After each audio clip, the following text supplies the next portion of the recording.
इंदौर में कोरोना संक्रमण लगातार बढ़ रहा है और ओमिक्रॉन से संक्रमित 8 मरीज सामने आने के बावजूद भी शहर में लापरवाही अब भी जारी है। इंदौर में कांग्रेस के द्वारा ओबीसी आरक्षण के कारण रद्द हुए पंचायत चुनाव के लिए धन्यवाद रैली का आयोजन किया गया, जिसमें बिना मास्क के ही कई नेता और कार्यकर्ता मौजूद रहे। रैली में खुद इंदौर शहर कांग्रेस अध्यक्ष विनय वाकलीवाल और प्रदेश महिला कांग्रेस अध्यक्ष अर्चना जायसवाल बिना मास्क के नजर आए। इंदौर में लापरवाही लगातार भारी पड़ रही है। कोरोना संक्रमित मरीजों की संख्या का आंकड़ा लगातार बढ़ रहा है, लेकिन इसके बावजूद सावधानी बरतने के लिए लोगों को प्रेरित करने वाले नेता ही संक्रमण को बढ़ावा दे रहे हैं। दरअसल इंदौर में कांग्रेस के द्वारा पूर्व मुख्यमंत्री कमलनाथ को पंचायत चुनाव में ओबीसी आरक्षण का मामला उठाने के लिए धन्यवाद रैली का आयोजन किया गया। इस रैली में लोगों को मास्क पहनने की नसीहत देने वाले नेता ही बिना मास्क के नजर आए। कांग्रेस के कार्यकर्ता रैली में बिना मास्क के घूमते रहे। शहर में प्रशासन के द्वारा बिना मास्क के घूम रहे लोगों पर चालानी कार्रवाई भी की जा रही है, लेकिन इस दौरान ना तो किसी अधिकारी के द्वारा इन्हें रोका गया और ना ही नेताओं ने अपने कार्यकर्ताओं को मास्क पहनने की नसीहत दी।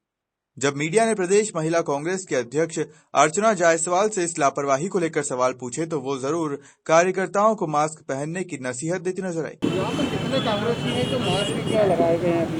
देखिए, हमने सभी अपने जितने भी सभी लोग आए सभी को बोला है कि वो मास्क लगाएं।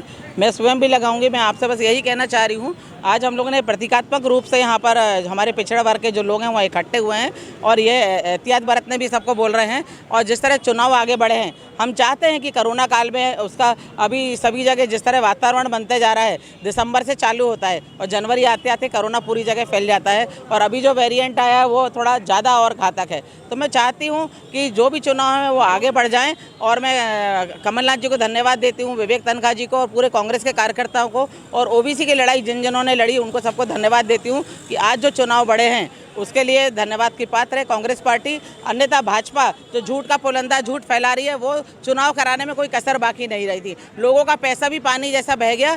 जो लोग चुनाव लड़ने खड़े हुए थे जगह जगह, चाहे वो कोई भी पार्टी को हो, परंतु आज पैसा अनावश्यक रूप से बह गया। यदि ये निर्णय पहले ले लेते तो उन लोगों के लिए अच्छा होता जो चुनाव में पैसा बहा रहे थे पानी के जैसा और कोरोना जैसी बीमारी से वो लोग दूर रहते। आज मैं सभी को धन्यवाद देती हूँ, कांग्रेस के कार्यकर्ताओं को, और कि ओबीसी आरक्षण के बिना चुनाव होना और जब भी चुनाव हो सभी वर्गों का ध्यान रखे। वहीं कांग्रेस की रैली पर बीजेपी ने भी तंज कसते हुए नसीहत दी है कि कांग्रेस को लगातार कोरोना को लेकर सतर्कता बरतनी चाहिए। भाजपा प्रवक्ता उमेश शर्मा ने कहा कि कांग्रेस की रैली सहित सभी आयोजनों पर सतर्कता जरूरी है, लेकिन कांग्रेस नेताओं को फोटो खिंचवाना जरूरी है। आज उस रैली में बड़ी संख्या में कार्यकर्ता शामिल है, लेकिन कहीं मास्क और सोशल डिस्टेंसिंग नहीं दिखाई दी। एक तरफ शहर में लगातार केसों की संख्या बढ़ रही है, ओमिक्रॉन दस्तक दे चुका है, तो ऐसे में इस तरह के आयोजनों को लेकर बीजेपी का क्या कहना है? नहीं, मुझे लग रहा है कि न केवल कांग्रेस पार्टी अपितु सभी राजनीतिक दलों को और जितने भी सामाजिक संगठन होते हैं जो सार्वजनिक जीवन में काम करते हैं उनको अतिरिक्त सावधानी की आवश्यकता है, क्योंकि समाज हम लोगों से प्रेरणा प्राप्त करता है। चाहे कांग्रेस पार्टी हो या भारतीय जनता पार्टी हो, समाज में प्रेरणा प्रदान करने का काम नेतृत्व का होता है। और आज रैली में जिस प्रकार की लापरवाही दिखी है, और लापरवाही दिखी तो वो एक तथ्य था।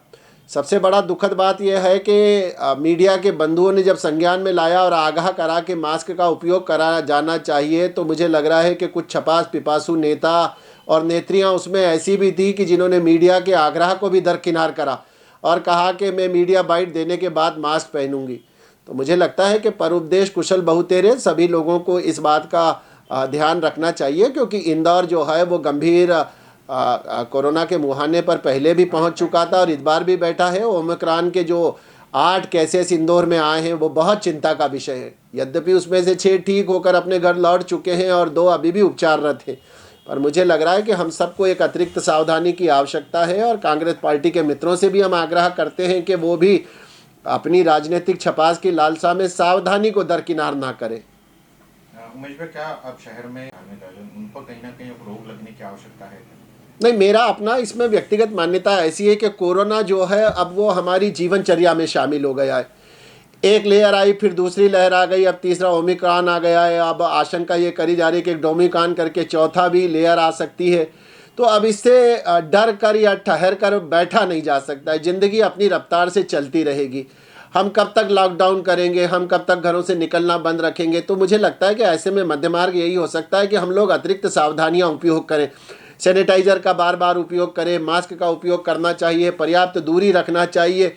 आप राजनीतिक कार्यक्रम करिए, सार्वजनिक कार्यक्रम करिए, पर उन सार्वजनिक और राजनीतिक कार्यक्रम का जमावड़ा जब होता है उस समय मुझे लग रहा है कि कोरोना संबंधी सावधानियों का ध्यानपूर्वक उपयोग करना चाहिए, क्योंकि ऑफिसेज भी खोलना पड़ते हैं, बैंक भी खुलती है, दफ्तर भी खुल रहे हैं, स्कूलें भी खुलेंगी, कॉलेज भी खुलेंगे। आखिर हम जिंदगी की रफ्तार को एक कोरोना के कारण थाम नहीं सकते, पर इसका मतलब ये भी नहीं कि हम लापरवाही करें। हमको आगे भी बढ़ना है, चलना भी है और कोरोना से लड़ना भी है। अब कोरोना से लड़ना है तो उसके तौर तरीके उसी की भाषा में उसको समझाने पड़ेंगे। मुझे लग रहा है कि हम सबको इस प्रकार की सावधानियां आवश्यक रूप से बरतना चाहिए। तो देखा आपने किस तरह आम जनता को कोरोना गाइडलाइन का पाठ पढ़ाने वाले नेता ही बिना मास्क नजर आ रहे हैं और आयोजनों में कोरोना नियमों की धज्जियां उड़ा रहे हैं।